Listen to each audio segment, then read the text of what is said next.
in the typical fashion that our founder and CEO greets the members of the global tribe, good morning, good afternoon, and good evening, ladies and gentlemen.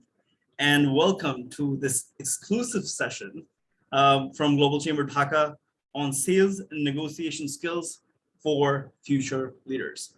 My name is Maimun Rashid Mustafa. I'm the Executive Director of Global Chamber Dhaka and Murishal, and I will be your host today. But today, what we're going to talk about is actually the interesting part, right? We're going to talk about people like you, young future global leaders who can actually better themselves in the area of sales and negotiation. We know it's a competitive world right now, and you need to position your views with more confidence. You need to convince people and project your ideas, and you need to bring everything from the table as much as possible when you walk out of it. Now, sales and negotiation skills are life skills, and any professional, any executive can have an edge over other, and then they can climb the ladder to success.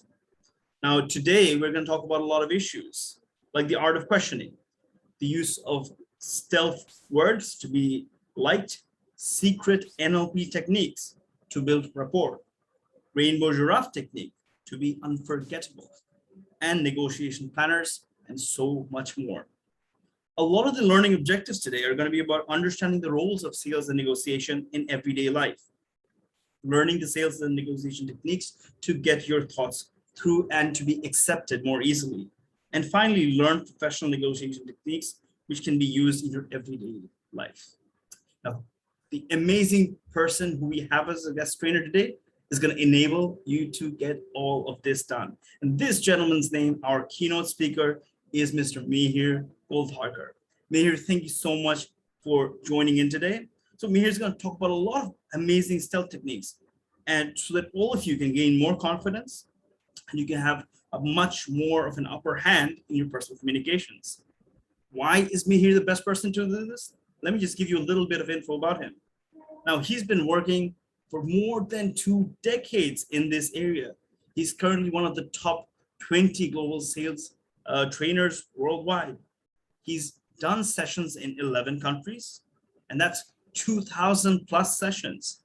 And he's a global award-winning speaker who's spoken at the World SME Summit, and he's also spoken as a TEDx speaker as well. Mihir, thank you so much for joining us, and I'll hand over the session to you, and I'm looking forward to an amazing session to learn and grow more. Thank you so much. Thank you so very much, Maimun. It is a pleasure to be over here, and especially speaking to the future leaders. I always believe that, the future belongs to these future leaders. And if we equip these future leaders with the life skills that are much needed in the generation, in the future that is waiting for us, then they can take us to a brighter future, a brighter economy as well, a brighter lifestyle as well. So I'm very happy to be up over here, and thanks to the entire Global Chamber team for making this happen. So today I'm going to start off with a question. Okay. And this question is, out of all the participants who are up over here, I would want you to type, are you a student or are you a professional, that is working professional? Are you working with an organization, or do you have your own business, or are you a student? So use the chat box and let me know, are you a student? Are you a working professional? If it's a working professional, are you into business, or are you working for an organization? Okay. So let me know. Okay. So Rafiza says student. Okay. Student. Okay. Maimun is into professional business, and we have majority of them. We are students up over here. Okay. Interesting. Okay. Rakib, you are a working professional. Okay. Okay. Awesome. So the chat room is buzzing right now. Very nice. Thank you very much. So we have more of students and very less of working professionals. I also see that most of Izur has mentioned that he's an intern right now. So very nice. Good job. First of all, congratulations. Why congratulations? Is because you have already taken out time to be a part of this session and try to learn something which is not taught in schools colleges or the MBAs. Okay. I believe that these skills, these are life skills. And as we go through the session, you will know that you will know a bit more about me. You will also know a bit more about my story. But I started selling when I was in the 6th standard. I started selling when I was in the 6th standard. Can you imagine? 6th standard, a kid, right? And I started selling during that time. And now over a period of time, I started selling. I started by selling, stickers. And then from the stickers went up to keychains, then the neckties, and then so many different things. I've sold many things before getting into training. I got into training in the year 2000. So imagine 2000. I'm not too sure how many of you were born. Okay. But 2000 is the year when I actually delivered my first ever training batch, where I was standing and I was talking and there were people over there and I was teaching them about sales. Okay. So it has been about now 21 years. In December, I complete 22 years in this particular domain. And I always believe that the things which I learned in my early stages of life, even though I did not get a mentor, a professional mentor or a professional trainer, I learned it on my own. And I think that was the hard way of learning. But if you get the knowledge right now, you can scale up. You can scale up in life. And that is going to be my objective for today. Okay. Here is another question for you. So I'm going to share the screen. Okay. I hope that you are able to look at the screen over here. Right. So my question to you is, how many of you would like more money, more freedom to do whatever that you want in life, learning more things, have and enjoy good health, enjoy luxury? So maybe, cars, villas, maybe a yacht or something, I don't know. Have more quality time with your family, with your friends, enhance in your professional life, whatever that is. It could be your business, or it could be, if you're working for an organization, then getting into a leadership role. Okay. Having more time for yourself and building up a strong network where you know a lot of people in different domains. Would you like that? Would you like that? If yes, type in your answer over there. Type in your answer. Let me know. Would you like that? Do you think that there are only some things that you would like, or you would like all of them? What would you like? Okay. So what would you like? Would you like all of them? Yes, yes, yes to all of them. Okay. So most of us are saying that yes, all of them. Great. Great. Some of you are saying that we would like to have only this. Now, when you grow up in life, you would also realize that at times you will realize, okay, this is important, then this is important, then this is important. Our importance also shifts, and we will cover that more in detail during the entire session. But thank you very much for all your answers right now. Now, all of this, okay, can be achieved. All of this is achievable. But here is the thing. What you do in your professional life, okay, what you do in your professional life will transform into what you will achieve in your personal life. So what you do in your professional life will transform into what you can achieve in your personal life, right? So if you want all of this, what is the way out? If you want money, how can you achieve? How can you get a lot of money? Okay. If you want freedom, how can you get a lot of freedom? What can you do about it? Okay. So for all of that, you need to, okay, someone says working hard. Here is the answer. Working hard. That is not the correct answer. That is not the correct answer. This is how our mind has been programmed, that we need to work hard. No, we don't need to work hard. We need to work smart. We need to work smart. Okay. Hard work, anyone can do. Smart work, very few can do. So, okay, let me just make sure that we are hiding the, okay. There you go. Mamoon, can you just ask your team to remove that those lines, please? Okay. So this session is important for all of those who would like to take their career to greater heights faster than it would usually take. Okay. So yes, you can rise up to your greatest potential. But what if you get advanced learning right in the initial stages? If you get that advanced learning right in the initial stages, these are the life skills which you will not get anywhere else. And if you get that right now, your career is going to go to a flying start. Okay. So we are going to look into all of that. Now, one of the challenges which students and young professionals face is what? Who can tell me? One of the challenges which students and young professionals face currently in the current situation is what? Who can tell me?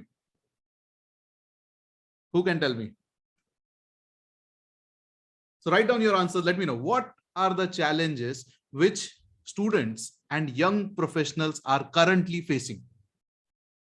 Okay. So lack of experience, all right. Nervousness or lack of confidence, lack of support, lack of mentorship, right? Lack of proper guidance, setting goals. I think that's wonderful. Whatever things that you are putting forward are wonderful. Usha says investment. Oh, sure. Definitely it can be. Lack of guidance, right? Poor planning. Absolutely.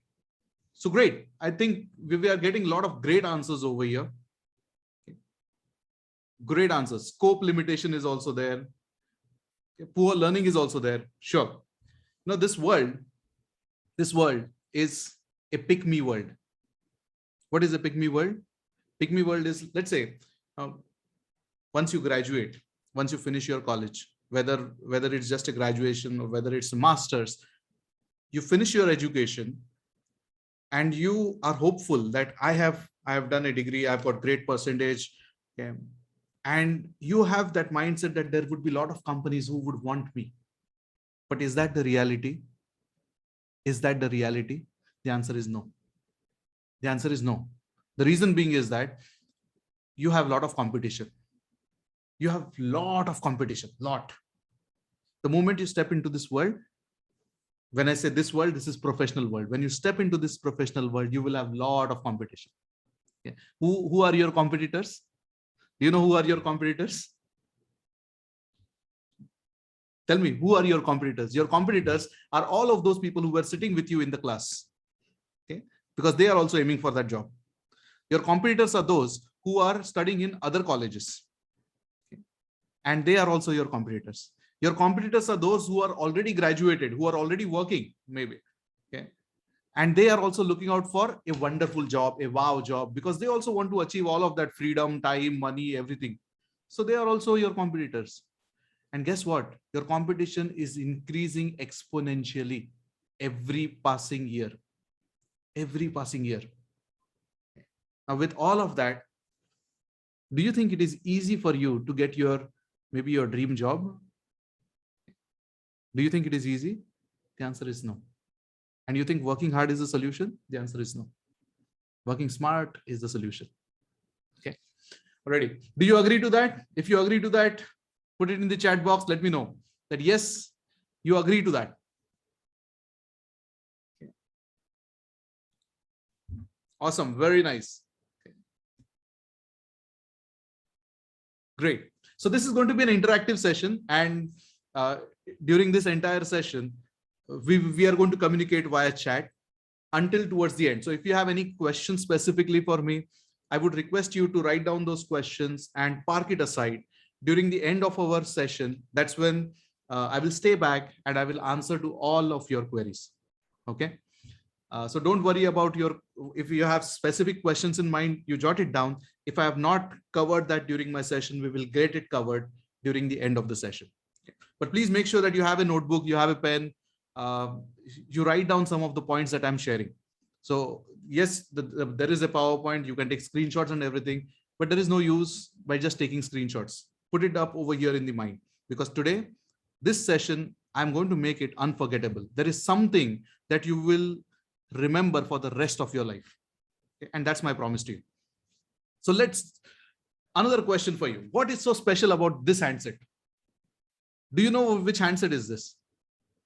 Do you know which handset is this? Have you seen that handset? If you have seen that handset, write down. Okay, so Sayeda says Nokia. Thank you very much. Nokia is written up over there. So thank you very much. You have great eyesight. But what model? What model number is that? It is a Nokia handset, but what model number is that? If you have used any, if you have used this particular handset, or if you have seen your family member using this handset, okay, what model is that? Do you know? Do you know what model is that? So anyone has used this handset? So Raymond says, yes, groundbreaking phone. Absolutely. I 100% agree to it. 100% agree to it. Fozia, great job. Correct answer. Nokia 5110. That is the correct answer. Okay. Now, I'll tell you why this picture of this handset is up over here. Okay. So this is Nokia 5110. This handset at one time had 50% market share. 50% market share, which means that out of 100 handsets, 50 handsets were Nokia 5110. I'm not even talking about Nokia. I'm talking about Nokia 5110. So at one time, this handset had the monopoly. Okay. An amazing handset, a great battery life. So you could actually charge this phone and keep it aside and you can forget about it, right? A groundbreaking phone. That is what was mentioned over here. That is absolutely right. This phone was like a rock. Okay. You throw it at someone, someone will get killed. Nothing will happen to the phone. Okay. If you put this phone inside a bucket of water, okay, and take it out and just open it, keep it for drying, it will still work. An amazing phone. Okay. Here is my question. If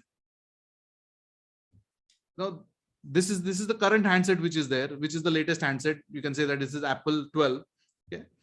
Now, if any company, any mobile company decides to relaunch that handset again, like that Nokia 5110, how many of you would want to buy that handset as your primary phone? Okay. Type in your answers. Let me know. How many of you would like to buy that phone that was like the Nokia 5110 as your primary handset? That is your first handset. Okay. Already. So I'm getting a lot of no's over here. Absolutely. Absolutely. And you know, most of the people say the same thing. They would not buy that handset. They would not buy that handset. Why? Why? What has changed? That is also a mobile phone. Okay. That was used to make calls. It could send SMS. So the basic purpose of having a mobile phone was there. The battery life was amazing. It was a robust piece. The charging capacity was there. Everything was there. Still, you would not buy that phone. What has changed? First, camera, right? We all are used to, so you are used to taking those selfies. In Nokia 5110, there was no option of these selfies. Right? Similarly, obviously, technology. Nokia 5110 was very heavy. This phone is not heavy. The advancement of lifestyle. There are apps over here. In Nokia 5110, you do not have any apps. The screen size. Over here, this is much bigger screen size. Nokia 5110 had a smaller screen size. You could actually save only about 256 contacts on Nokia 5110. Over here, you have unlimited storage space. You can store as many contacts that you want. You can have music, you can listen, you can do so many things. Even the games are amazing over here. In Nokia 5110, you had a snake game, right? Lot has changed. Lot has changed. But how does that reflect for us? Is you have to understand that things keep on changing. Customers' expectations keep on changing. What customers expected from the phone, that has changed. Do you think that this Apple 12, which has come in the market, after 6 months, do you think Apple 12 will still be the latest phone? The answer is no. The answer is no. There would be something else. There will be, I don't know. No, maybe you never would have to carry a phone. Maybe you can wear a phone. Okay. Or maybe you can wear a phone. Maybe it can be implanted inside you. You never know. Technology is advancing. Customers' expectations are making it happen. So this is our first mindset, that a lot of things have changed and things will constantly change. So it is not just about what is being changing. It is also about how things are being done. That is also been changing. Now, if lot can happen to these world's top companies who are there, then it can happen to anyone. Like Nokia 5110 was having a monopoly. Today, no one even remembers its name.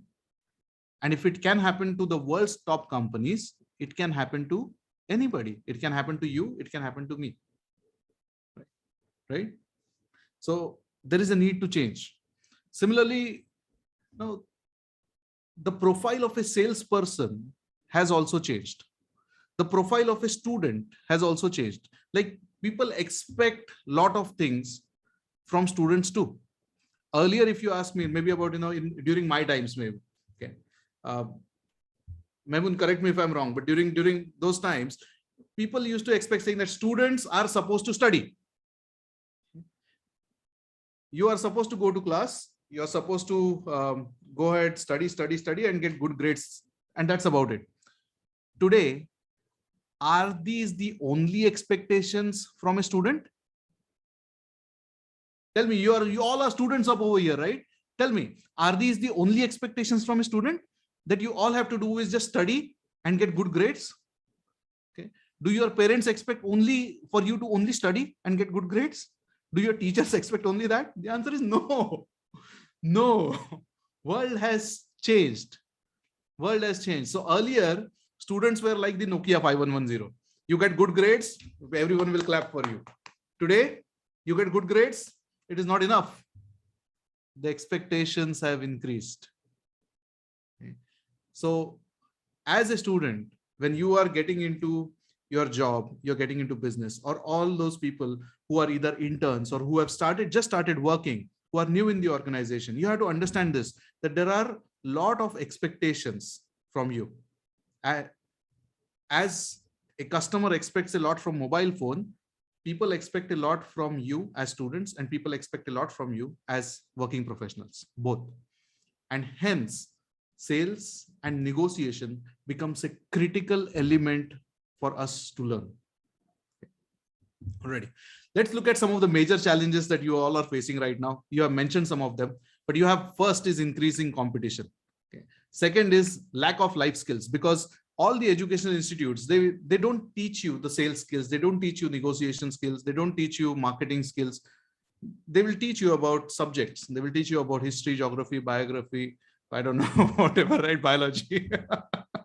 So they will teach you about all of these different things, but they don't talk about life skills. They don't talk much about communication. They don't talk about NLP, neuro linguistic programming. They don't talk about how your subconscious mind works. How can you actually achieve your goals?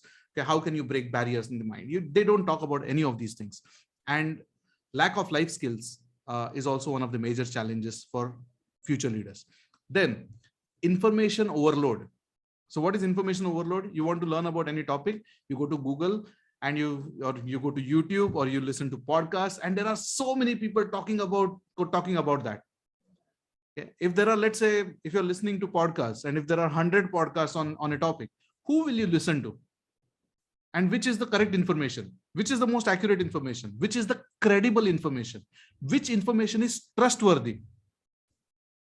You can listen to hundreds of people, but you do not know whom to trust.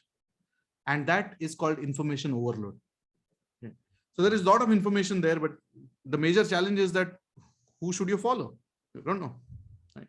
There are distractions in your life. There are distractions. Every single time there are so many apps, and there is app which is buzzing in. There are messages which are popping in. There is something happening. Someone is inviting at their home, maybe, or maybe a call or something. And there are distractions. Then you have to manage expectations from either your employers, either your parents, either your friends, your colleagues, anyone. Lack of mentor. And because of all of this, there is a lack of self-confidence. Are you all with me? Are you all with me? These are the major challenges that we face. If the answer is yes, either give me a thumbs up, either put forward yes, either say agree, let me know. Because today I am going to share some interesting tips with you, and some of them are so practical that you can go ahead and apply them immediately. Okay. And all these things are life skills. They're going to help you go a very long way, very long way. Okay. Provided you implement it immediately. Having knowledge is just one thing, but implementation is what is going to make it fruitful for you. Okay. So let's see what happens if you're not able to crack an interview. So be it a college interview or be it an interview for an organization that you're applying for a particular post. They call you for an interview, you go in over there, and then you're not able to crack it. Okay. So you don't get a positive response. Or what happens if you're working professional and someone tries to take advantage of you? So whatever your job responsibility is there, they will try to give you more job responsibility, which was not a part of your profile. Okay. They try to take advantage of your goodness. They try to take advantage of you saying yes. Right. What happens when such things happen? Do you like it? No, right? So the after effects are twofold. The first set is on the personal part. So if you're not able to crack an interview or someone takes an advantage of you, your self-worth goes down because you also feel, oh, maybe I was not able to crack the interview because I'm not good enough. Okay. Your confidence level goes down. So the next interview that you would be approaching, you would maybe wondering, will I get? Your emotions are on the rise. Okay. There is obviously pressure, peer pressure, pressure from the parents. And because of that, there is a lot of stress. Another thing is from a professional perspective, if you're a working professional, then you lose respect for yourself. Your growth gets hampered, your income gets hampered, work-life balance gets hampered, and life goals also get hampered. All of these things happen. Okay. Now, what if you are able to crack interviews? Okay. You are able to professionally grow and influence people. You're going to influence people's mindset. What if you're able to do all of that?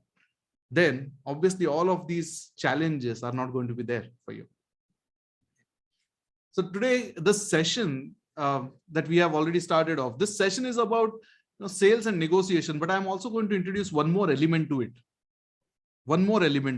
And that element is called marketing. In today's world, there is a very thin line between marketing and selling. People who are in sales are supposed to do marketing. They are supposed to do customer relationship. They are supposed to be account handlers as well. Similarly, as students, when you are going in for interview, so most of you are students up over here. When you are going to go for an interview, these are the things which you are also required to do. So you are supposed to do marketing. Marketing is what? Marketing is generating curiosity or generating leads, capturing attention. Okay. You may want to write it down. So marketing is generating curiosity, okay, generating interest, capturing or getting leads. Okay. That is what marketing is. That you want people to start thinking about you. You want people to get curious about, okay, who's this person? That is what marketing is. You look at any of the ads that you see on TV. Those ads, they make you kind of curious. You would say that, oh, wow. Okay. And that is what marketing is. Then comes selling. So when I say selling is art of influencing.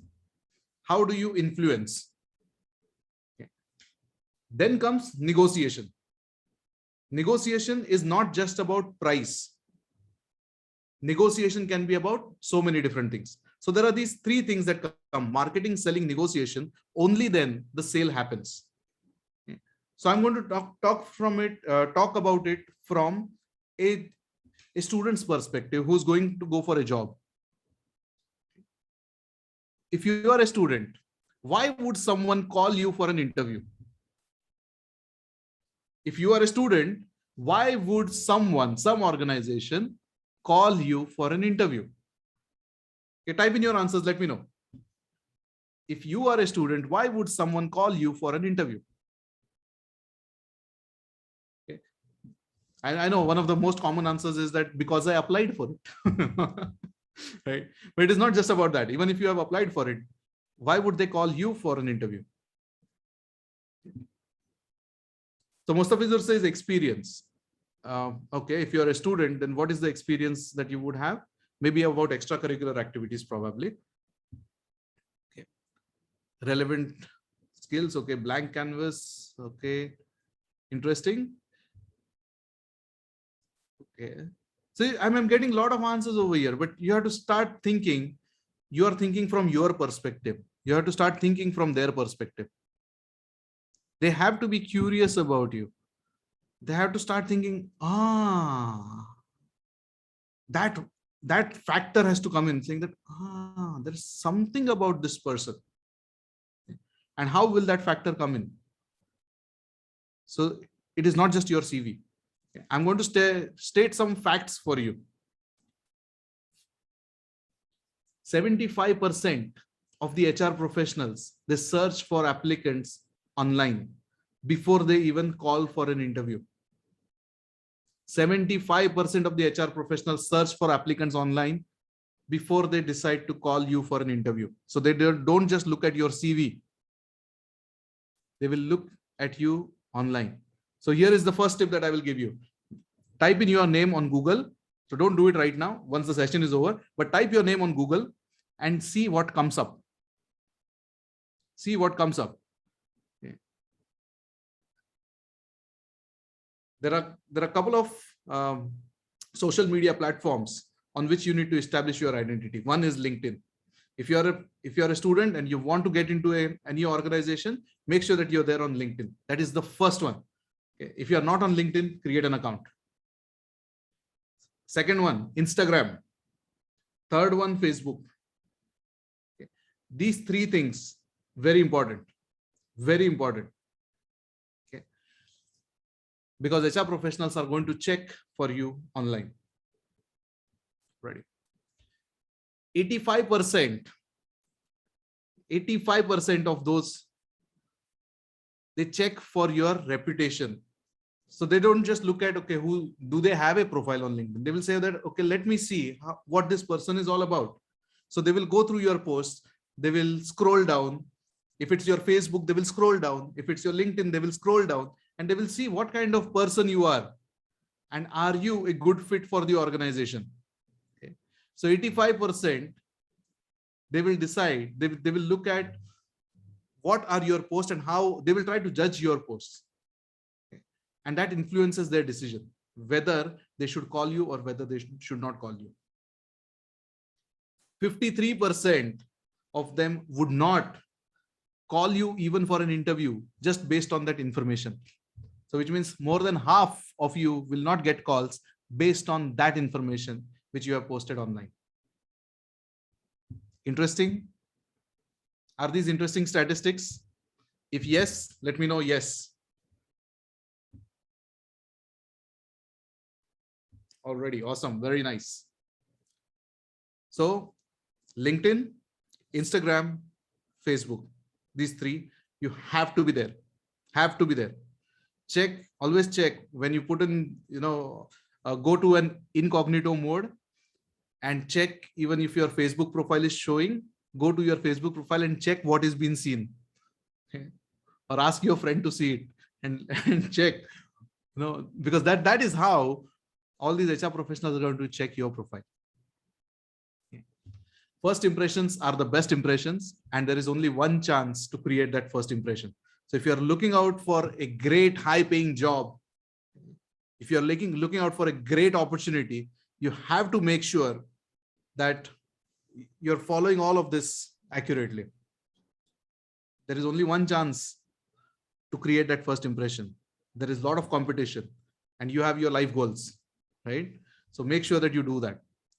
So one is social media. Second is whenever there are events. So right now, if this COVID and this pandemic thing is happening, that's a different game, but check if there are any events, if there are even online events which are happening, and be a part of them. Okay. Try to go ahead and interact with people. The more you interact, the better it is going to be. And I will give you another tip. Let's say that you are a student and you're aiming to get into an ABC organization, or you have shortlisted maybe 10 organizations which are best for you, and you would want your job over there, okay, even as an intern. So you have shortlisted maybe 10 of the organizations and you think that I should get into any of these. Try to figure out, go to their website, check out which events are they attending. Okay. Try to check out what events are they participating in, so they would have it on their social media, they would have it on their website. Check out what are these events and check if you can go to those events, even before you have applied for them, even before you have applied for a job. Now just think about it, what will happen? So suppose if I want to get into an ABC company, I see that, oh, ABC company participates in this annual innovation awards. Okay. I will make sure that I get called in for those awards. I would go in over there, okay, or there is a summit which is happening, or there is some regional conference which is happening. I would try to make myself over there. Go in over there, check out these companies. You will see some banners, or you will see people wearing some pins or something of that sort. You will be able to recognize these people. Go in over there, interact with them, and just say that, okay, I came in over here because I'm interested to know more what happens in this corporate life. Okay. I want to know that your organization is one of the best organizations. I've been doing a lot of research about your organizations, and I wanted to know what happens in this corporate life so that I get prepared to add value when I join your organizations. Now you start thinking that these are the leaders who are up over there, and the leader interacts with a student and says that, wow, this student came all the way to a conference, interacts with me and says that I want to learn more about what is happening over here so that I can be prepared to add value to your organization. What is going to happen? You're going to stand out. Isn't that generated curiosity? Think about it. This is a very different kind of approach. It's a very different kind of approach, right? If you have been sending across emails to people, if you have been sending across, let's say, even messages, LinkedIn messages saying that I would be interested to join in an organization, or you're applying, you're even putting forward a CV. Don't give a normal CV. Don't send a normal CV. Normal CV is being sent by all of your competitors. If you have to stand out, you need to do something different. So what could be the different? What could be different? Instead of sending across a normal CV, what could be different? You could send your CV, along with that, send across a small video clip. So what is that video clip all about? You can have your phone, you can record a video of yourself, and you just talk about it. You talk saying that, okay, so my name is Mihir Koltharkar, and I came across this opportunity that you had posted on LinkedIn. I think that I would be a great fit for this particular role. The reason being is blah, blah, blah, blah. You get that idea. So you're not going ahead, just sending across a CV. You're also adding your face. They're also going to see that, yes, you can communicate well. You have the confidence. You want to try something different. Okay? You're not like the regular people. And this could be like a micro video. A micro video could be like 1 minute. 1 minute. So make a nice video, send it across. Don't add filters. Okay. Don't add filters. Don't add music. It's a nice small video where you're genuinely expressing your interest and saying that I look forward to meeting you for an interview.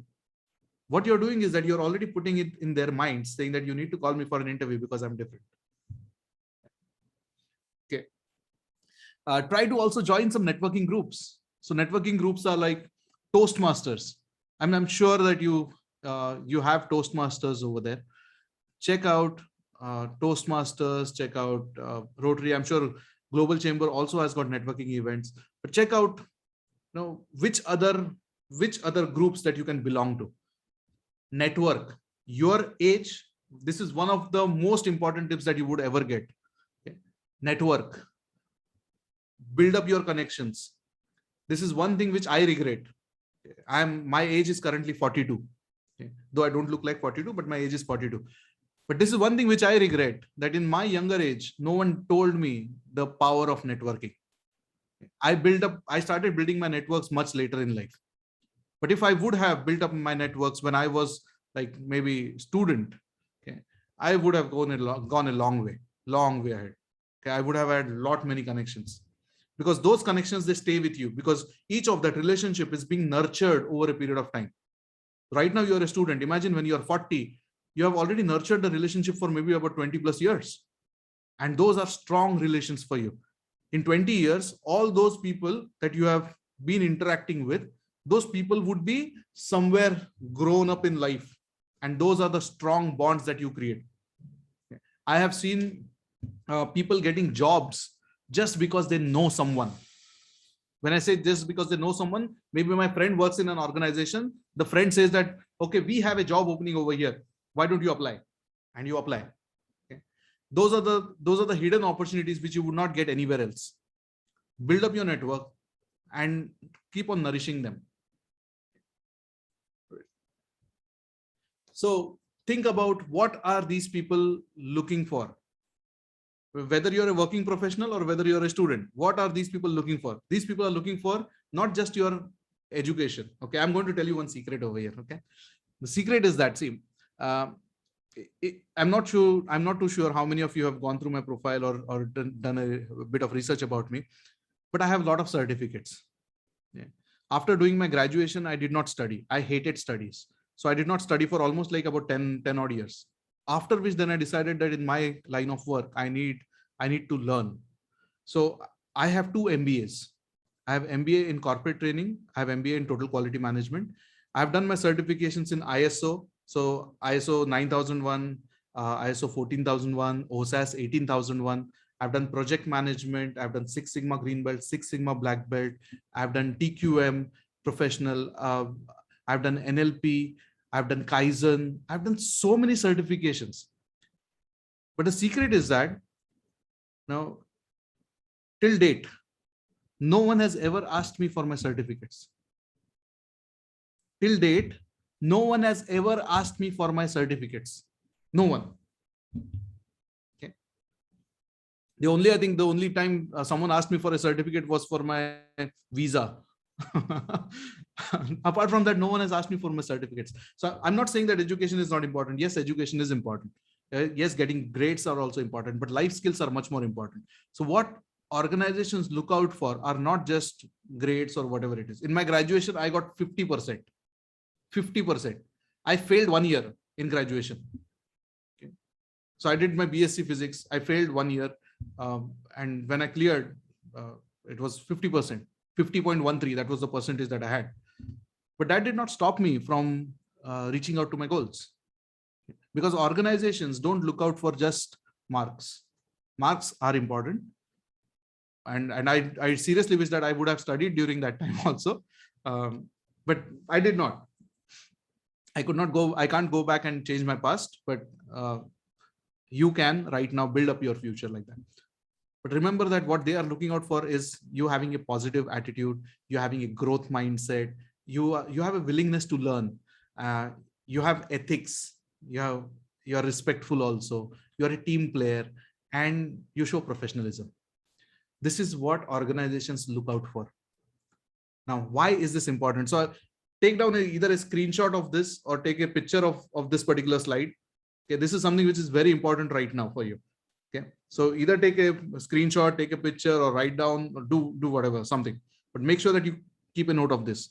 The reason being is, if this is what organizations are looking out for, okay, if your profile shows these points, then you have already captured their attention.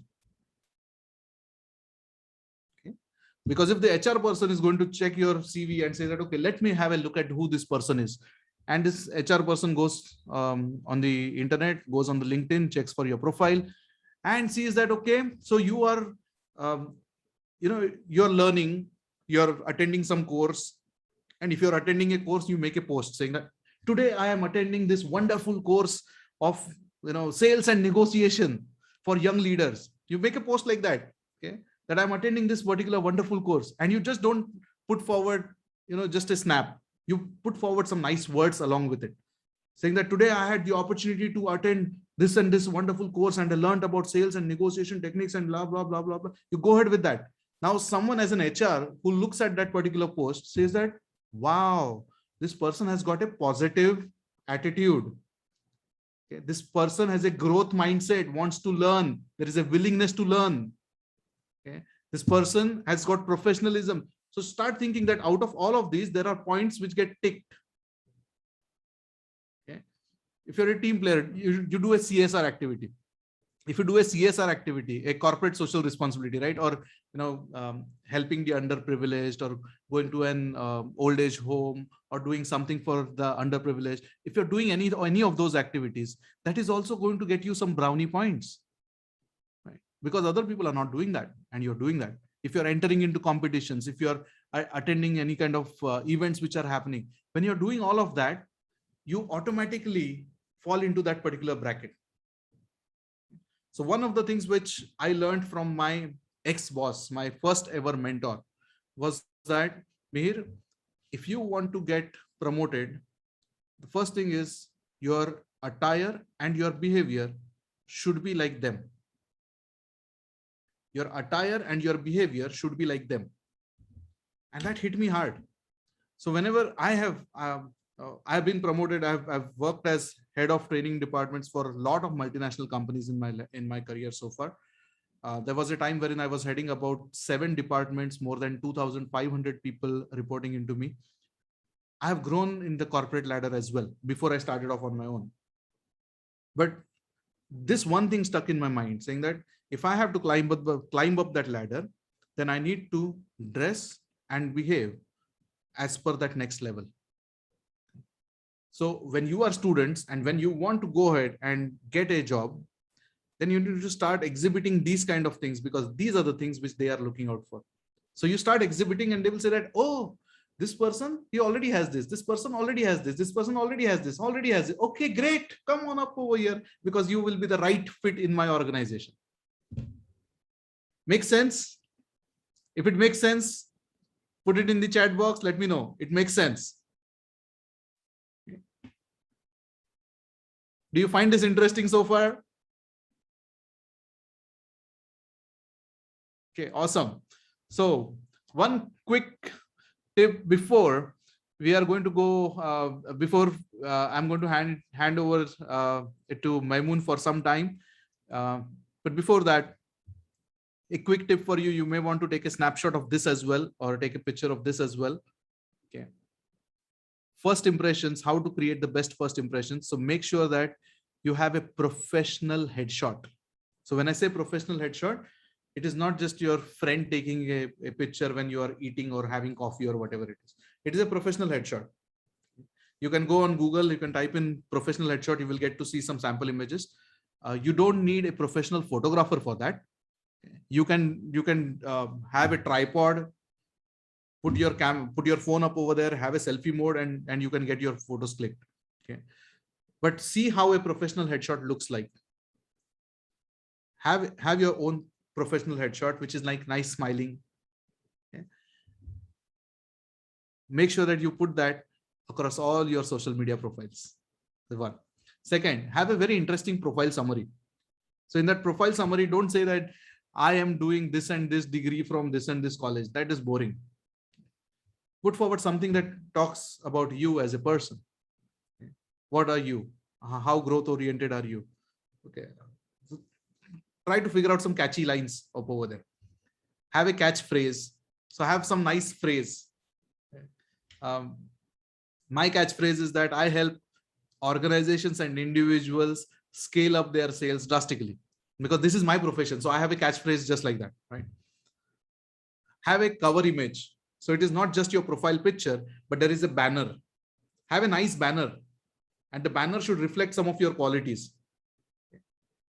Okay. So start thinking professionally. Don't think personally, think professionally, and then connect with the right kind of people. If you're on LinkedIn and you want to work with some top organizations, you should be connecting with those people. Connect and engage, connect and engage. You do that, even on a daily basis. If you are investing 15 minutes of your time, it is going to be amazing. Amazing. I was able to scale up to 30,000 plus LinkedIn connections in a matter of 1 year. But I did it very slowly, very gradually. Every day I would invest some time, and now it is all paying back for me. So that's about a bit of marketing for you. When you do all of that, that's when you will get called for an interview. Okay. or that's when you will be considered for a promotion. Or even if you are an intern, then from an internship, they may offer you a profile. This is all about marketing so far. We will be talking about sales and negotiation in some time, right? But I hope that you are enjoying the session so far. Are you enjoying the session? Let me know. Are you enjoying the session so far? Great. Awesome. I'm so happy that you are getting value out of this. I'm so very happy. Okay. So Mamoon, over to you over to you right now, and we will be continuing after Mamoon shares some interesting insights about Global Chamber as well. So Mamoon, over to you. Thank you so much, Mihir. Did everyone like that? Can we all, show out a like to Mihir for that amazing, 15 minutes that we had? Let's see some love, everyone. Excellent. Mihir, you're rocking the virtual stage today. Thank you.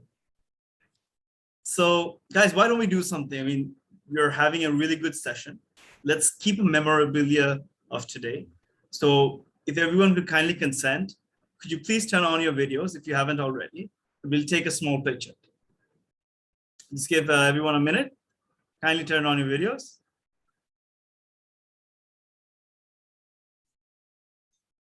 And hopefully this may be in some media publications as well. So we'd like to see your biggest smile. There you go. So let's have a big smile and let's have thumbs up. All right, everyone. Let's do this double thumbs up. There you go. Let's do a double thumbs up. Double thumbs up, everybody. Come on. There you go. Disha, we can see you. Come on in. All right, 3, 2, 1. Smile.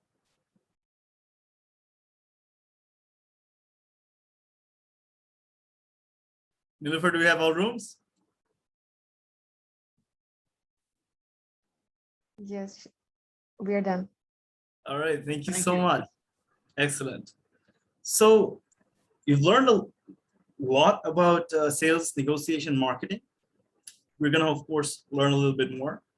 But what I would like to share some knowledge to some of the individuals who are visiting for the first time or who are visiting as a young global leader is about what Global Chamber, the platform, and the community is all about.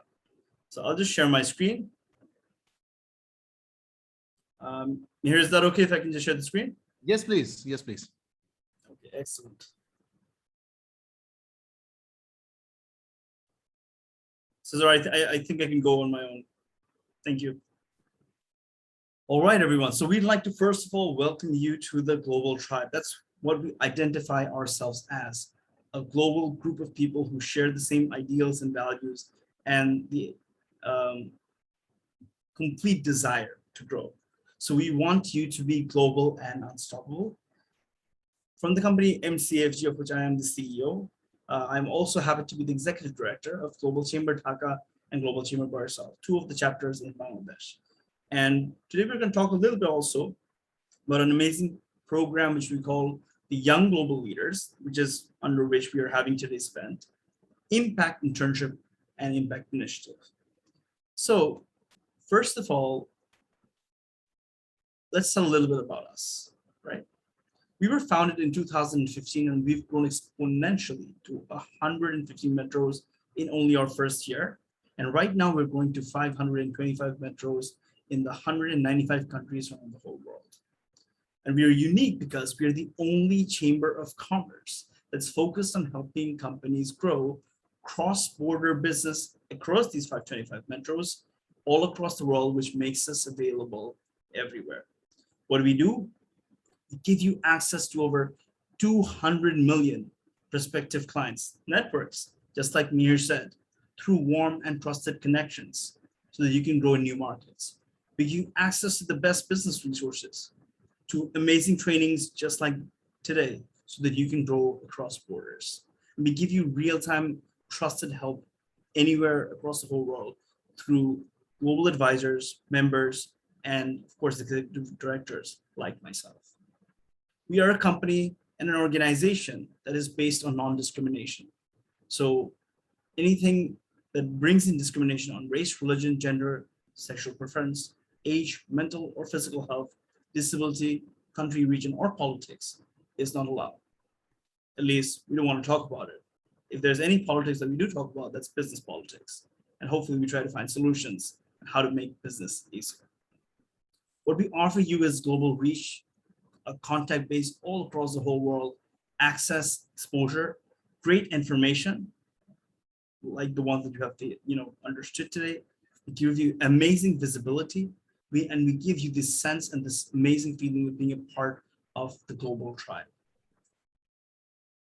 Now in Bangladesh, as I've mentioned, we are represented by MCFG, and these are the two chapters that are here. And our vision in 2025 is that in these 525 metros where we are growing, we'll have more than 100,000 organizations that will be helping everybody grow. Now we have a lot of events just like today. We have events about women in global leadership, and each of these events help people to connect across metros. And our special series of events under the theme of young global leaders assist young people like you who are future aspirational individuals, want to grow and become better and grow across metros to be in the professional and business arena. Now, if you want to be a part of the Global Chamber, you have to ask who are the people who are already investing in us. And the first way that people do that is through sponsorships, through companies like T-Mobile, cities like Denver and the cities of Phoenix, you have international banks like Morgan Stanley and the Bank of America, airplane companies like Boeing, Airbnb, and the US Trade and Development Agency are just a few examples of organizations and even academic institutions like ASU and UT Dallas who want to be part of our ecosystem and our platform and help each other grow. We also have membership opportunities through organizational aspects where you can add in 1 to 5 members of the organization under the entrepreneur category, executive category for 5 to 50, diplomat category for 50 to 500, and ambassador for 500 plus. Now, we have an amazing new initiative called the Young Global Leaders Impact Initiative, and that's for individuals like you.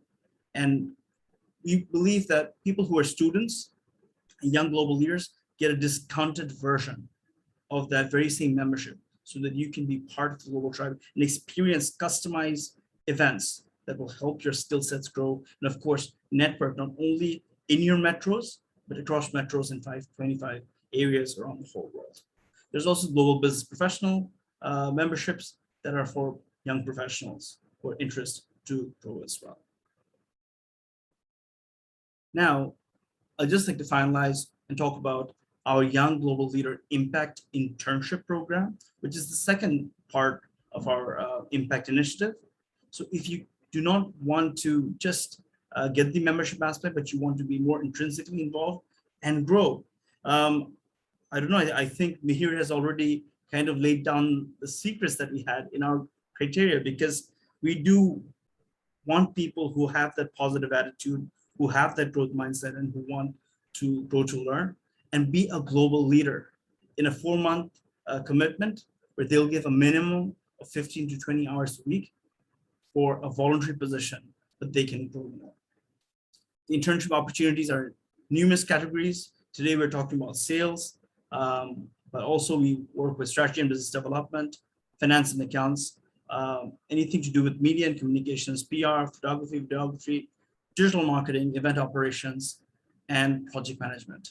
There's also opportunities in HRM and legal as well. Finally, ladies and gentlemen, please feel free to connect with me. I'm the executive director, as I mentioned earlier. You can connect with me through WhatsApp on my mobile phone.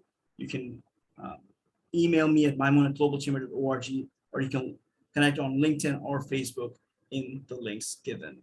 Moreover, always check out Global Chamber Dhaka in Facebook, LinkedIn, and Instagram. Thank you so much for coming, and let's be global and unstoppable. I'll hand it over back to Mihir. Mihir. So thank you so very much, Maimun. I think this is a fantastic opportunity for all the future leaders. I remember, even when we had the conversation the other day, and I was talking about the same thing, saying during my time, I wish that someone had created a global chamber up over here and I could be a part of it as well, because these are some fantastic opportunities to connect, to learn, to grow, and you will not get these kind of opportunities anywhere. Okay. So great job, Mamoon and the entire Global Chambers team for doing this. Okay. So great job. Already, so welcome back to the second part of this session where I'm going to now start talking about. Now we have already started talking about the soft sell. The soft sell was marketing, but now we are going to start talking about selling per se. Okay, so the soft sell has happened. Let's assume that now they call you for an interview. Then what will happen? Okay, so let me start by sharing the screen also over here. Okay, so now I'm going to discuss about selling. First of all, my first question is that what do we sell? What do we sell? We all are salespeople, by the way. We all are salespeople. Okay. What do we sell? We sell, if we are working professionals, then we sell products or we sell service. Or if we are not working professionals, then we would also be selling ideas. Okay. We'll be selling our personality to someone. We'll be selling about our potential. Okay. All this is sales. If you want to convince anything to your parents, you are actually selling something. You're convincing your friends to watch a romantic movie. You are selling. This is all sales.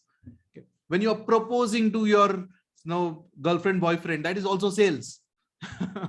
Because it is about the art of influencing.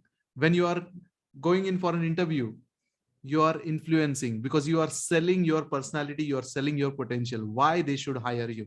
And that is also sales. Everything that you do in life is about sales. So try to learn a lot more about sales and negotiation. This is a vast topic, but today I'll give you some tips. Okay? And these tips are very, very, very important, very essential. The first tip is about motivators. Why people would get influenced or why people would buy. So when I say why people would buy, it is not just about products or services, but whatever you are selling. If you are selling an idea, why would they buy? If you are selling your personality, why would they buy? If you are selling your potential, why would they buy? Why would they buy? There are only two motivators. Either it is inspiration or desperation. Okay? We call them in pain and pleasure. In the management books, you will see the carrot and the stick approach. Okay? So there is either a pain or there is either a pleasure. And people would buy only for that. I'll give you an example. If you have ever thought of going to a gym, okay, have you ever thought of going to a gym? Okay, type in your answers. Let me know. Have you ever thought of going to a gym or doing some physical activity like going for a jog every morning or going for cycling every morning or something of that sort? Okay, have you ever thought about it? Okay, have you ever initiated it? So you initiated it. Okay. You started doing it. Maybe you were too excited. You went ahead and took the gym membership. You excited, went ahead with it for a couple of days. And after a couple of days, what happens? After a couple of days, what happens? Okay, left.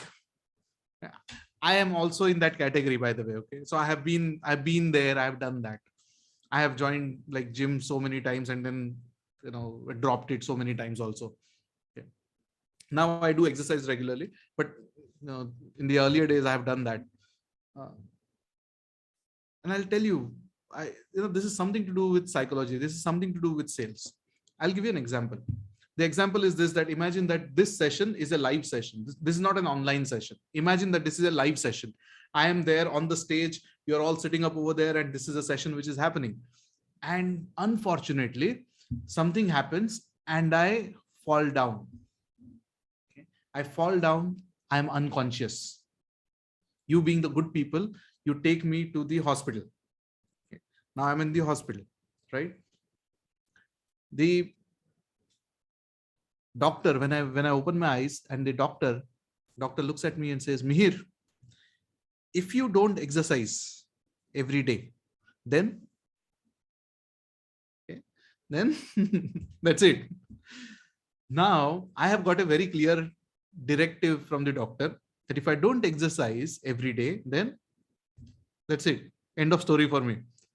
Now, do you think I will ever leave the gym? Do you think I will ever leave the gym? If I'm going to exercise, do you think I will ever leave the gym? The answer is no. So if it is raining outside, what will I do?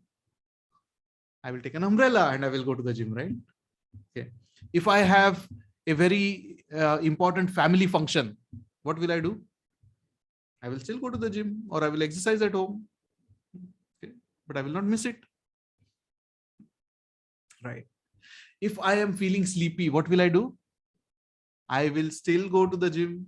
I will not miss it. Right. If there are friends who are calling me for watching a movie, what will I do? I will say that, okay, probably we could have it at a different time, but I have to go to the gym first. Right. Now what has happened? See, in the previous part, when you joined the gym and when you thought that I want to exercise, you were thinking of getting maybe six packs or getting a slim figure, or getting healthy maybe. And that was your motivation. That was your desire. But the moment you started that was your pleasure. So you go to the gym. Let's say for the guys, I'm going to give an example for the guys. So ladies, try to figure out an example for yourself right now. But I'll give an example for the guys. So imagine that I go to the gym, I work out, I come back, I stand in front of the mirror, and I do this like biceps or abs. Nothing happened. One day, nothing changes. Second day, nothing changes. Third day, nothing changes. Fourth day, nothing changes. Fifth day, nothing changes. Now what happens is your mind starts telling you, saying, Mihir, you have been waking up early. Okay. You are getting less sleep now, like what you were getting earlier. You have started eating healthy. You used to like pizzas. Now you're not eating pizza. You used to like chocolates. Now you're not eating chocolates. Okay. The pain has started. The pain has started. You're saying, my friends are calling me for this, but I'm not going. So I'm losing out on my friends. The pain has started. The pain increases and you're not seeing the pleasure. You're not seeing your abs. You're not seeing your biceps. The pleasure has gone down. The pain has increased. And that's why you left. That's why you started giving excuses to yourself, saying that, oh, it is raining outside. Now, what is the point in going right now? Or you say that, okay, I will go tomorrow. It's okay if I miss today. Pain and pleasure, these are the only two motivators which drive people to do something. And pain is the biggest motivator. Remember the hospital example. When I was in the hospital, a doctor said that you have to exercise, otherwise you will go.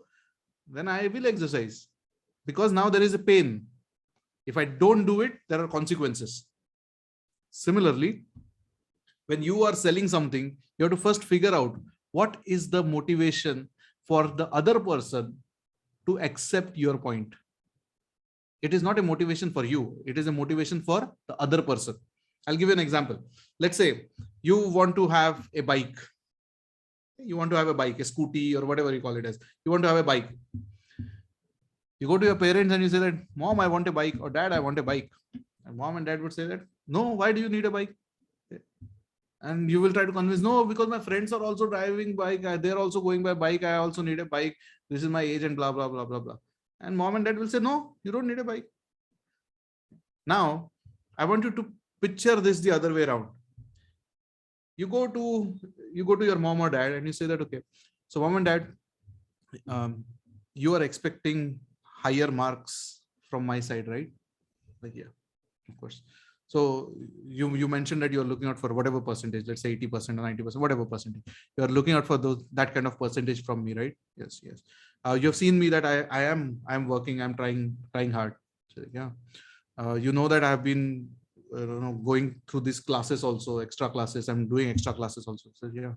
Now I've been traveling. So forget about the pandemic part, but go with the thing that if it is not pandemic, you're actually going to the college, you're actually going to the classes. And you say that, have you noticed that the kind of amount of time that I actually spend in traveling? Yeah, it's about 2 hours per day. Like, what if I could invest those 2 hours back, or at least 1.5 hour in studies instead of traveling?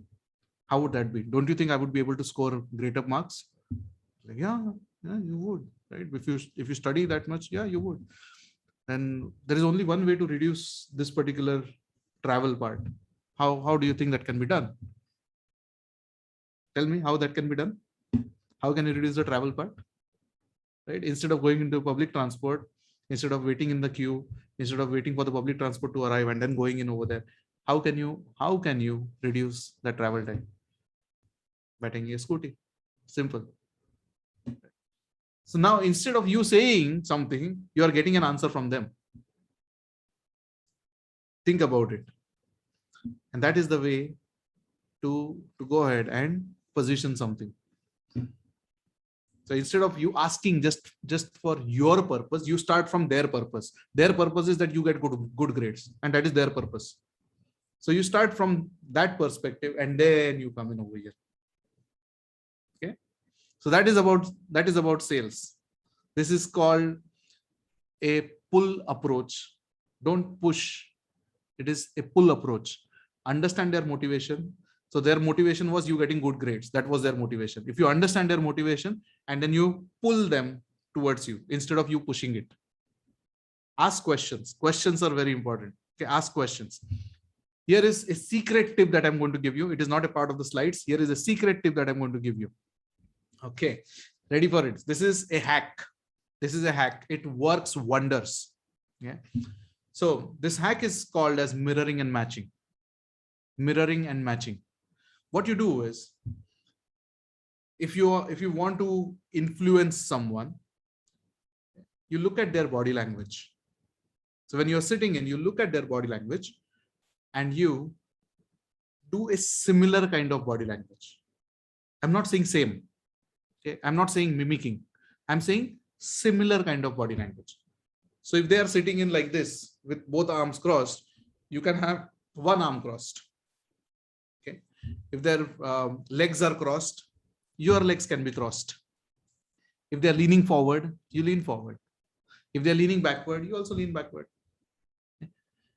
If their head is tilted, you also tilt your head. So look at their body language and you do a mirroring and matching of the body language. Birds of a feather flock together. You have heard this. If you like Chinese, I like Chinese, we will get along well. You like football, I like football, we will get along well. Similarly, if you have a body language and if I exhibit a similar kind of body language, we will get along well. This is a subconscious mind which is communicating through your body language. When you are tired, you don't say that, oh, now I am tired, so now I need to lean back like this. Now I need to drop my shoulders like this. Now I need to make a sad face like this. You don't say all of that. You don't do it consciously. It happens. It happens because that is how your subconscious mind is controlling all your nerves. Your subconscious mind controls your heartbeat. Your subconscious mind controls your breathing. Okay? Your subconscious mind controls your nervous system. So everything is controlled by your subconscious. Your body language is controlled by your subconscious. So when you are going to influence someone, you first need to get into their mind. And how do you build a rapport with their mind is by mirroring and matching. So you do mirror and match, and they will feel very comfortable with you. They will feel very comfortable with you. Okay. So that is the way to build faster rapport. And it is not just with parents. It can be with parents. It can be with friends. It can be with employers. It can be with interviewers. It can be with anybody, everybody. I got to know about NLP, that is neuro-linguistic programming, in the year 2012. 2012. It's 9 years that I have learned this. And when I learned it, I have been using it throughout. Now it is a part of my personality. Okay. So this is an advice which I will give you. You try this particular hack, do a Google of mirroring and matching. Okay. See some nice videos. There are some interesting videos over there. So do that. Since we have limited time, I would not be able to cover a lot about this, but I usually have, like, when I conduct sessions for professionals, I don't conduct sessions for students, but I conduct sessions for like experienced sales professionals. And when I do that, then my programs are like for 4 days. Okay. And then there are advanced programs and all of that. So I take a lot of time to explain about this and how it works and showcase and everything. Since we have limited time, I'm sharing this tip with you, but I want you to go ahead and do a Google of how mirroring and matching is used, okay, in sales, and you will find some nice information. You will find some nice videos as well. right? So do that. That's a hack which I have shared. This is one of my secrets as well, which I practice every day. Right. Then there are a total of 5 areas that you should be looking at. One is, if you're a professional, then you would be looking at the product, process, company. If you're a student, you should be looking at, and you want a job in a particular organization, you should be looking at what are the kind of products or services that they are selling in, what is the company all about, everything. Okay. Then you should be looking at how is the market in that. So if it's a technology related company, then how is the technology market going on? Who are their competitors? What, how they are rated amongst the competitors? Go ahead, check their reviews. Go ahead, check if you can check their financial statements. Go check what are their interviews of their CEOs, maybe. Check what are they saying. So even before you are applied for an interview, you should know about these things, about an organization. So you are very well educated about things. Invest time in developing your skills. So when I talk about skills, it can be communication skills. Learn about body language. Learn about body language. This is the most underrated thing ever. Learn about body language.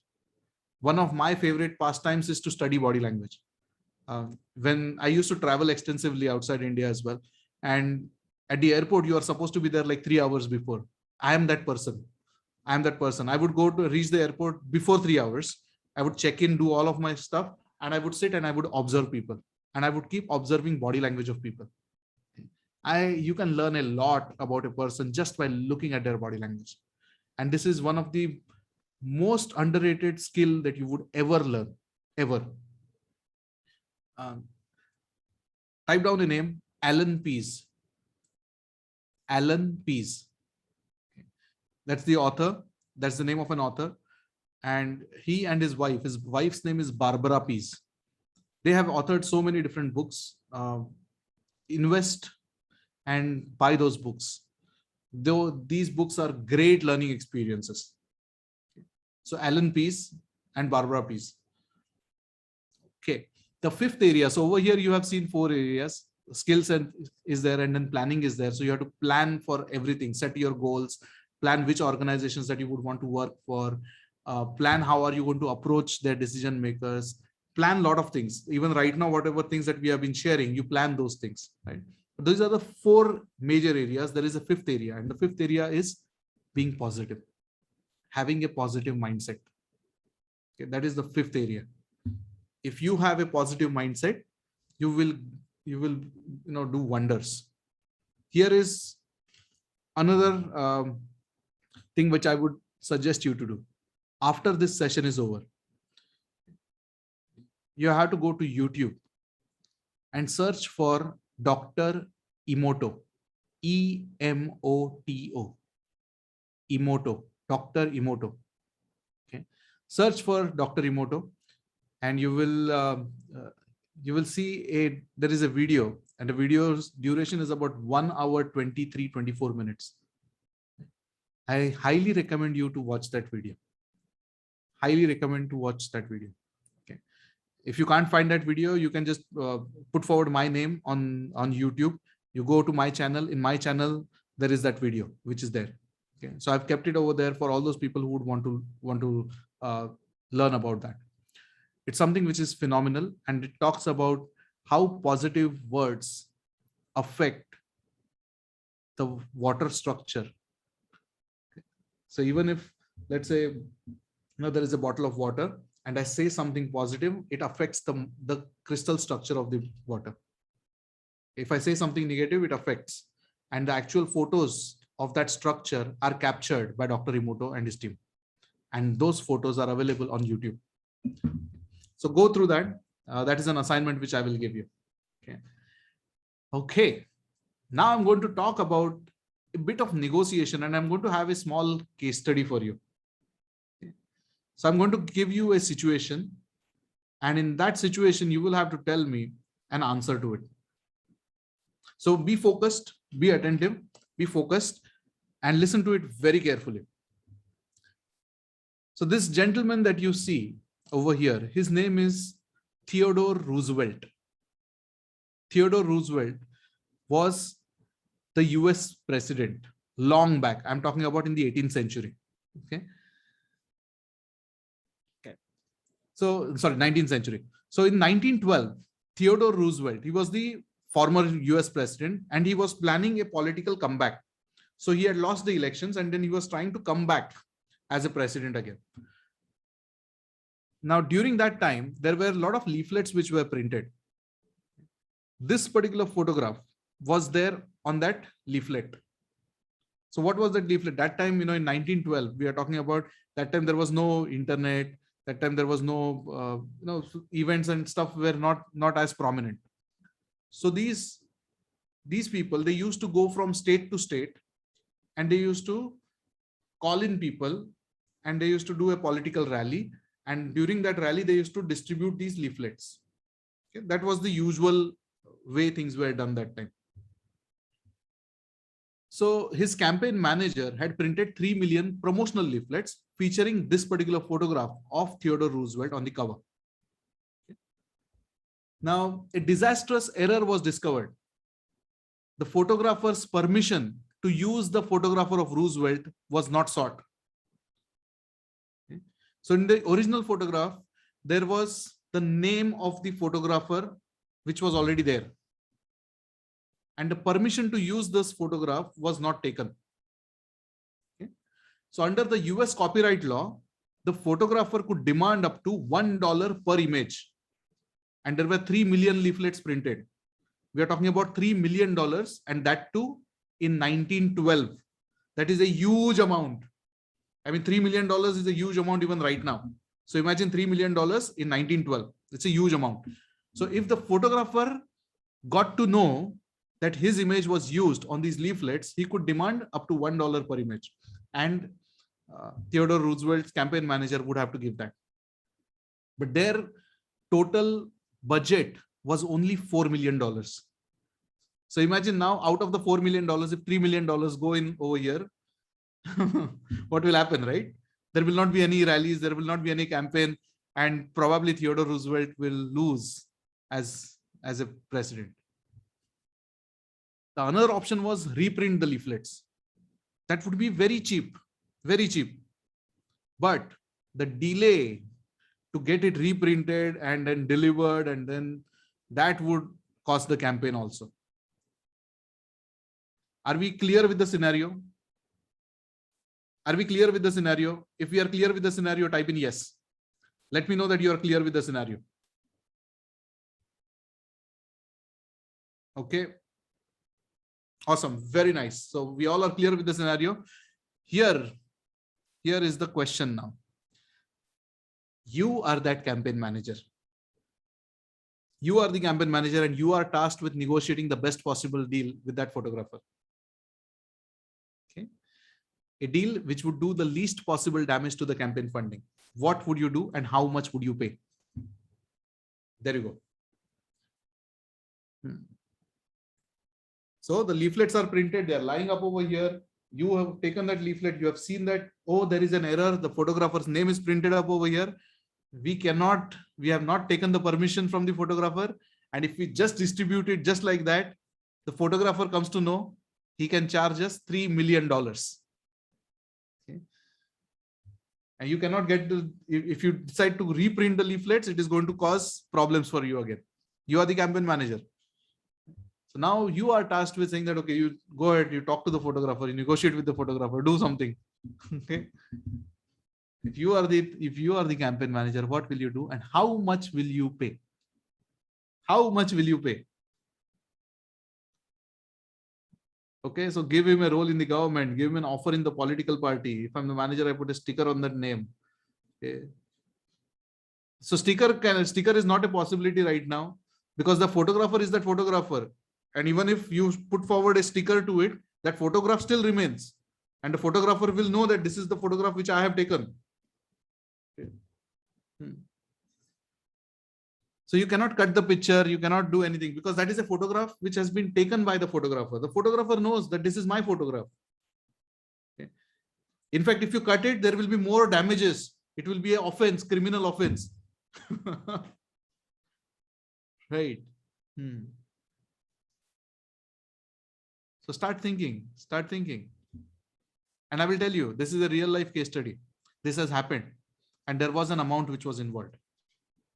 Whatever things that you are discussing right now, you are thinking about only the best case scenario.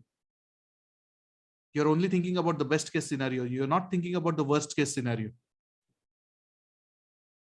I'll take an example. Okay. Amreen says that collaborate with him and give him some lifetime benefits. I'm the photographer. I say that I don't want it. Then what will you do? If you're saying that, okay, I will give him a role in the political party. I'm saying that I don't want it. I am very old. I can't go to the political campaigns anymore. I want to retire. What will you do? Okay. You are only looking at the best case scenario. You're not looking at the worst case scenario. Whenever you approach any negotiation, you should look at best case and you should look at the worst case, both. And if you're not looking at the worst case, there is a problem. Because whatever your best case scenario is, chances are that it will not work.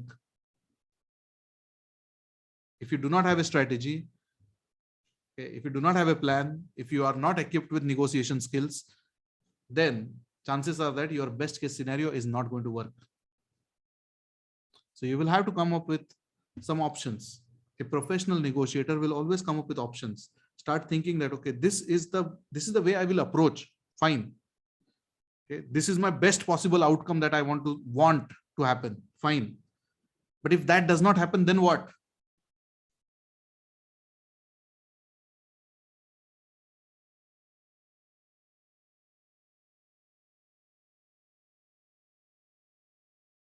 Professional and you want a promotion, the same thing will happen over there. That is the best case scenario that you're looking out for. But what if the best case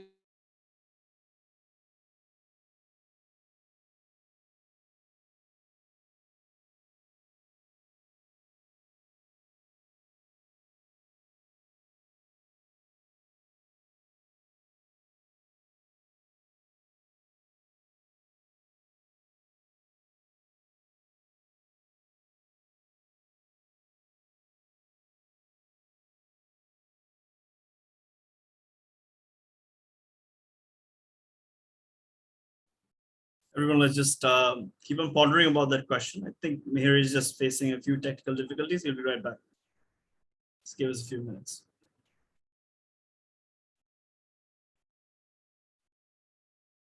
this is the new normal and we have to accept that this is the new normal and this is how things go, right? So sometimes there are technical issues. Okay, are you all able to hear me clearly now? Are you all able to hear me clearly? Perfectly, Mihir. You're good. There you go. Awesome. Very nice.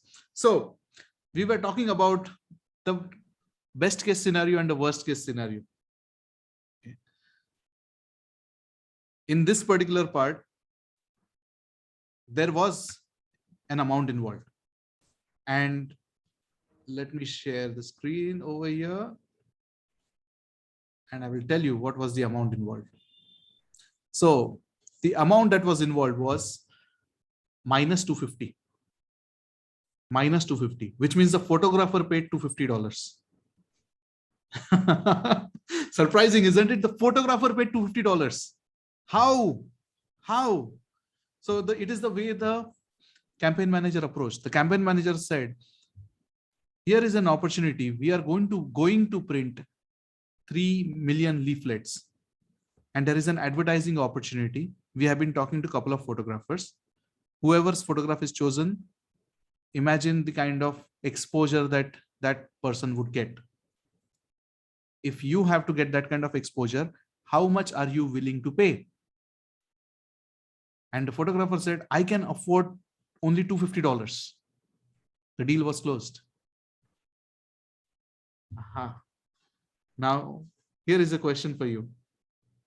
Was it a win-win? Was it a win-win negotiation? Yes or no? Win-win negotiation? The answer is yes. Yes, it was a win-win because the campaign manager won, right? He was able to save $3 million. In fact, he was able to get $250 from the photographer. The photographer won because he felt that by paying just $250, my name would be visible to 3 million people. Plus, If I don't take the opportunity, my competitor will take the opportunity. So I will not give the competitor the opportunity. I will go ahead and do it. But was it a big win? The big win was for the campaign manager, but was it a big win for the photographer? Was it a big win for the photographer? The answer is no. Now that you know from a third person's perspective, now you feel bad for the photographer. Because imagine in 1912, even if the photographer would have got 1 million, 1 million, even if 1 million, they would be rich. They would be rich, right? When you are going to negotiate, think about, are you missing out on something? Even if it's a salary negotiation, start thinking that, can you ask for something more? Don't just say yes, because that is the option which has been presented to you. You should start exploring other options as well. So keep your mind open. The photographer should have, if the photographer would have been a great negotiator, he would have thought of saying that, why is the campaign manager directly approaching me? Or why is the campaign manager okay if I'm just going to pay $250? And the photographer should have thought about it and should have said that, okay, is it okay if I discuss this with my family members and get back to you? Even if the photographer would have said that, the campaign manager would have been in a hurry, right? So the campaign manager says, no, we will have to discuss right now. Then the photographer would have said, then something is wrong over here. And that could have been the leverage. That's how you try to understand certain things. So it is very essential to learn about sales and negotiation professionally. If you're able to do that, if you're able to understand some of these negotiation techniques and tactics, you're able to understand how to influence people very well. That is going to take you way, way, way up in your career, right? So the time is up for us right now, right, Maimun? Yes. Okay. So I'm open to questions. If you have any questions, please feel free to ask me. If I'm not able to cover all your questions right now, you can always reach me. I'm very much active on social media. I reply personally. So if you are sending across any message, if you have any doubts, any clarity which is required about something, you can always reach me on social media. I might take some time to reply, but I will reply for sure. When I say some time, it will be like maybe about maximum of 24 hours. Okay. Because if I'm conducting a session or if I'm maybe sleeping or whatever it is, then I might not reply at the same time, but I will definitely reply. That is for sure. So if you have any questions right now, please feel free to ask. I'll be very happy to answer.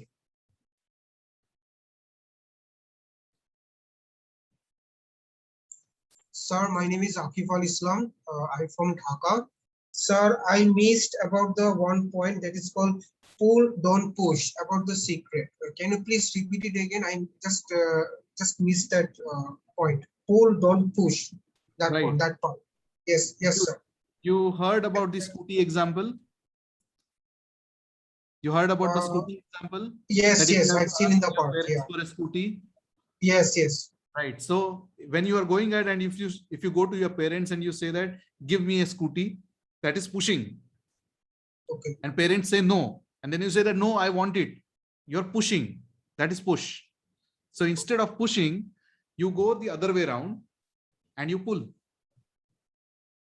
Oh, I see. Yeah, I understood the strategy. Yes. Thank you, sir. Thank you, sir. Anytime.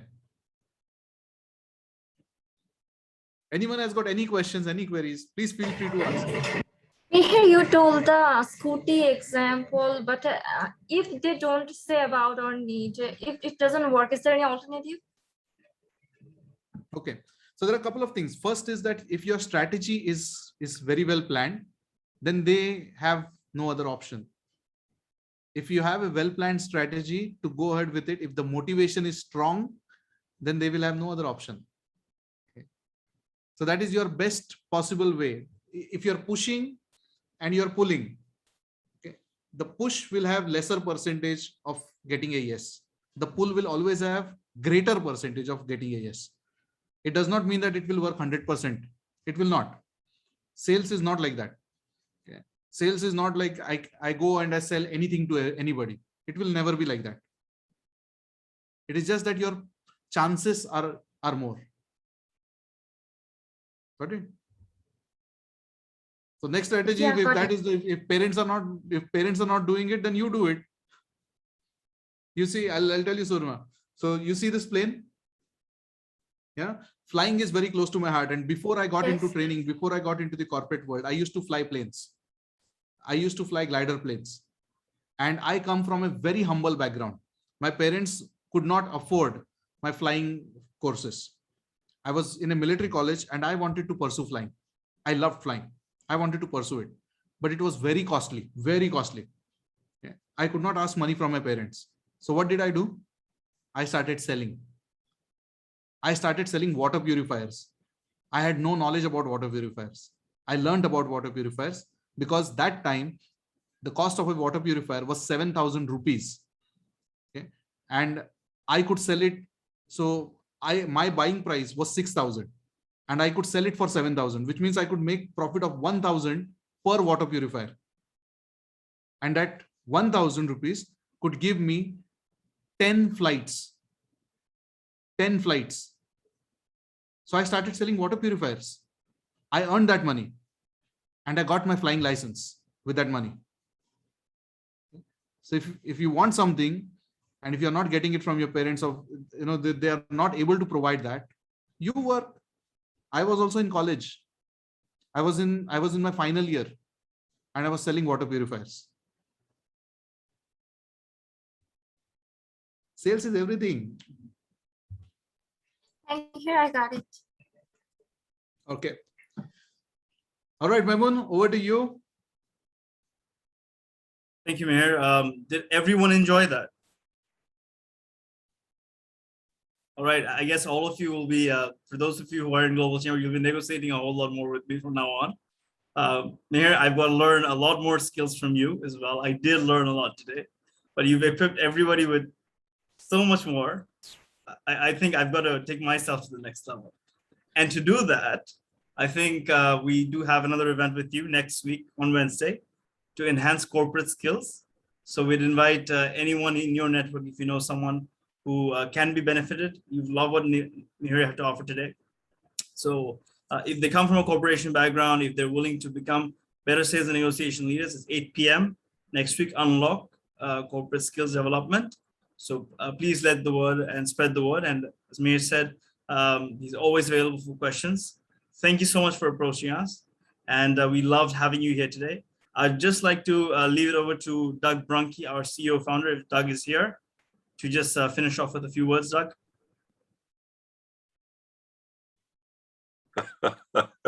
Yeah, you took me by surprise there. Sorry.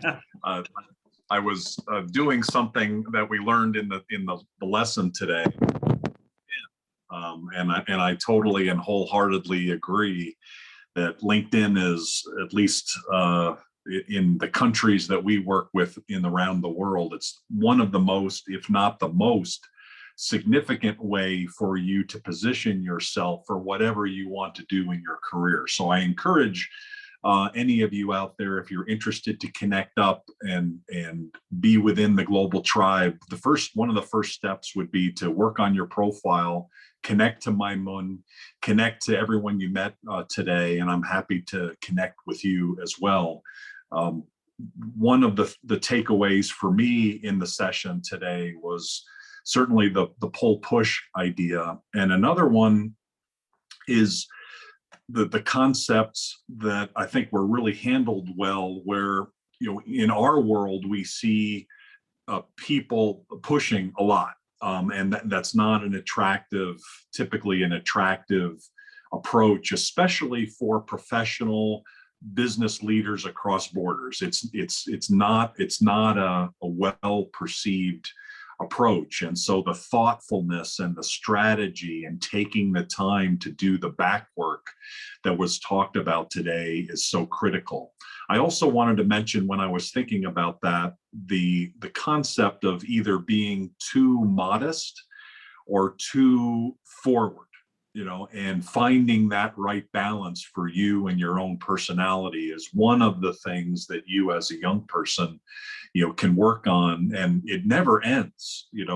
I'm not a young person anymore, and I still try to work on that quite a bit. Occasionally, my wife will say, "Oh, you're a blowhard," there in that conversation. She overhears me talking, and she thinks I'm bragging, or what is that? There's that other word that you're not really bragging, but you're kind of indirectly kind of elevating yourself. And she's very sensitive to that. So I love to have her listening to me, so that I can stay humble, but you don't want to be too humble. And I think that's something that especially women have a challenge with, because of, in most societies, you have to kind of play the role, if you will. And the world is changing. I encourage you to interact with more people around the world and find that right balance for you to be both action oriented, forward enough not to be a pusher, but also positioning yourself to be a doer, and someone who can add value. At the end of the day, we're all looking for people and services and products to add value to our portfolio, no matter what our business is or in our lives. Who are our friends that can make me feel better, that can add value to my life? Those are real key things. And then how you position it, how you talk about it becomes key. So I learned a lot today, Maimun. I really appreciate you putting this together. It's a key element, the Young Global Leaders Initiative for Global Chamber. It makes the world a better place when young people are able to make faster progress, and hopefully older people like me can remain like the bamboo in the wind, flexible and leaning and learning along the way. Thank you again, Maimun. Really appreciate it. Thanks so much, Doug. Thank you, Mihir, for making it a really eventful night. We look forward to having you again next week.